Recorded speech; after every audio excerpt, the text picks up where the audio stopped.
గ్రామ స్థాయి నుండి ఎంఆర్పీఎస్, ఎంఎస్పీ మరియు అనుబంధ విభాగాల నిర్మాణాలను పటిష్టం చేయడం, జూలై 7వ తేదీన 31వ ఎంఆర్పీఎస్ ఆవిర్భావ దినోత్సవంలోగా అన్ని గ్రామాల్లో నూతన జెండా దిమ్మలను ఏర్పాటు చేయడం, ఆ రోజు అన్ని గ్రామాల్లో అన్ని పార్టీల ప్రజా ప్రతినిధులను, కుల సంఘాల నేతలను, శ్రేయోభిలాషులను ఆహ్వానించి వారిని గౌరవంగా సన్మానించి ఎంఆర్పీఎస్ 31వ ఆవిర్భావ దినోత్సవాన్ని ఒక పండుగలా జరపడం వంటి ఇతర అనేక అంశాల అమలుకై నూతన జిల్లాల ఇన్ఛార్జీల ప్రకటనలో భాగంగా ఏలూరు జిల్లా ఇన్ఛార్జిగా కూచిపూడి సత్యం మాదిగ ఎంఆర్పీఎస్ రాష్ట్ర ప్రధాన కార్యదర్శి సమావేశానికి ముఖ్య అతిథిగా విచ్చేశారు. ఈ సందర్భంగా ఆయన మాట్లాడుతూ మరో సరికొత్త ఉద్యమానికి శ్రీకారం చుట్టాలని, ఈ దేశానికి సమాజానికి ఎంఆర్పీఎస్ సేవలు చేయాలని, స్వతంత్రం వచ్చి 76 సంవత్సరాలైనా పెండింగ్లో ఉన్న సమస్యలపై పరిష్కరించే విధంగా ఉద్యమాన్ని చేపట్టాలని, ప్రతి ఒక్కరూ ఈ దేశం కాదు ఈ ప్రపంచం మాదిగలు గుర్తించే విధంగా కులాలకు, పార్టీలకు, ప్రాంతాలకు అతీతంగా ప్రతి ఒక్కరికి సేవలు అందించాల్సిన బాధ్యత అందరిపైన ఉందని, కృష్ణమాదిగ ఆదేశాలు తుచా తప్పకుండా పాటించాలని ఎంఆర్పీఎస్ నాయకులకు పిలుపునిచ్చారు.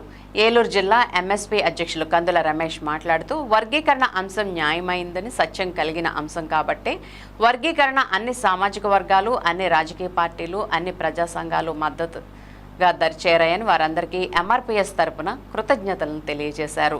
ఒక ఎంఆర్పీఎస్ని కుల సంఘంగా చూడకుండా మానవీయ కోణంలో మరో ఉద్యమ కుల సంఘంగా కాకుండా అన్ని సామాజిక వర్గాల సమస్యలపై పోరాడతామని ఎంఆర్పీఎస్ వ్యవస్థాపక అధ్యక్షులు మందకృష్ణ మాదిగ దేశం మాదిగల వైపు చూసే విధంగా ఉద్యమాన్ని చేపట్టారని, మరో కోణం ఈ ప్రపంచమే ఎంఆర్పీఎస్ దేశ సేవకులుగా గుర్తించే విధంగా ఎంఆర్పీఎస్ నాయకులు, శ్రేణులు పనిచేస్తారని తెలియజేశారు. మురళి మాట్లాడుతూ ప్రతి గ్రామంలో ఎంఆర్పీఎస్ కమిటీలు జెండా దిమ్మలు ఏర్పాటు చేసి ఎంఆర్పీఎస్ 31వ ఆవిర్భావ దినోత్సవం జూలై 7వ తేదీన దేశం అబ్బురుపరిచే విధంగా ఘనంగా ఆవిర్భావ దినోత్సవం ఏర్పాటు చేయాలని ఎంఆర్పీఎస్ శ్రేణులకు పిలుపునిచ్చారు. ఈ కార్యక్రమంలో తనగల శేఖర్, బిఎస్ఎన్ఎల్ వెంకటేశ్వరరావు, నాయకులు కాశీకృష్ణ, ఎంఎస్పీ ఏలూరు అధ్యక్షులు గద్దల ప్రసాద్, ఏలూరు ఎంఆర్పీఎస్ వర్కింగ్ అధ్యక్షులు గూడూరు రాజేష్ బాబు, మద్దాల తిరుపతిరావు, బీసీ జిల్లా నాయకులు పూలే, పెదవేగి మహిళా నాయకురాలు ముప్పిడి సరిత, ఎంఆర్పీఎస్ కో ఇన్ఛార్జ్ కందుల నాని, చాట్ల సాయిబాబా, దెందులూరు మండల నాయకులు కొలుకుపాముల యేసు, దెందులూరు ఎంఆర్పీఎస్ అధ్యక్షులు ఎర్ర రఘు మరియు తదితరులు పాల్గొన్నారు.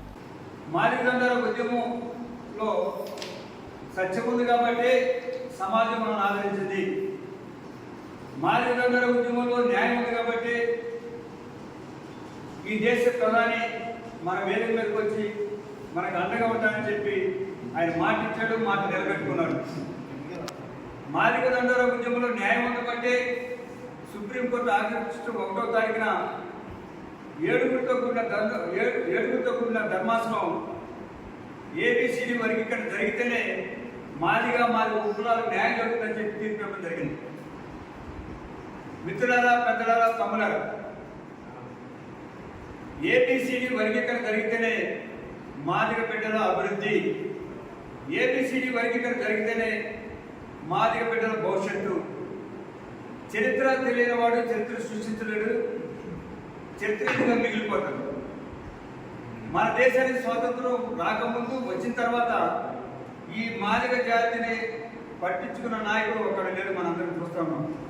ఎంతోమంది ఐఏఎస్, ఐపీఎస్ ఆఫీసర్లు అయ్యొచ్చు, రాజకీయ నాయకులు అయ్యొచ్చు, కానీ మాదిగలు జరుగుతున్న అన్యాయాన్ని గ్రహించిన నాయకుడు మాత్రం మన శ్రీ మందకృష్ణ మాదిగ గారు ఒకడే.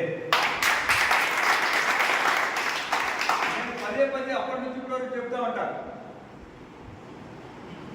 ఈ లోకానికి క్రీస్తు వల్ల ఎలుగొచ్చిందని చెప్పి మనం భావిస్తే మాదిగ జాతి మాత్రం ఎలుగొచ్చింది మన శ్రీ మందకృష్ణ. గత 30 సంవత్సరాల నుండి అలుపేరుగా పోరాటం చేస్తూ మాదిగ సామాజిక వర్గానికి రిజర్వేషన్ బలాలు అందాలి, ఆత్మగౌరవం సంపాదించాలి, నా మాదిగలు ఈ ప్రపంచం కాదు ఈ దేశం కూడా